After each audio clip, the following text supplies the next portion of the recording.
राज्यमार्गावरील पवनीकडे जाणाऱ्या Girola बसस्टॉपजवळ Ertiga car आणि मोटरसायकलचा भीषण अपघात घडल्याची घटना दिनांक 10 ऑगस्ट रोजी रात्री 9:40 दरम्यान घडली.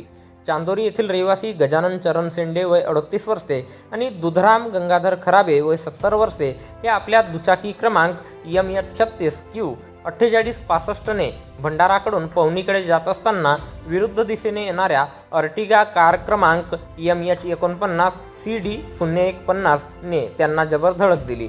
घटनेची माहिती मिळताच कारधा पोलीस ठाण्याजवळ उभी असलेली जगद्गुरू श्रीमद रामानंदाचार्य नरेंद्राचार्यजी महाराज संस्थान नाणीजधाम यांची 24 तास मोफत सेवा देणारी रुग्णवाहिका तातडीने घटनास्थळी दाखल झाली. रुग्णवाहिका चालक प्रमोद मोहतुरे यांच्या मदतीने रुग्णवाहिकेच्या प्रसंगावधानाने दोन्ही गंभीर जखमींना तातडीने भंडारा येथील जिल्हा सामान्य रुग्णालयात हलविण्यात आले. मात्र दुर्दैवाने उपचारादरम्यान दुधराम खराबे यांचा मृत्यू झाला, तर गजानन शेंडे यांच्यावर उपचार सुरू आहेत.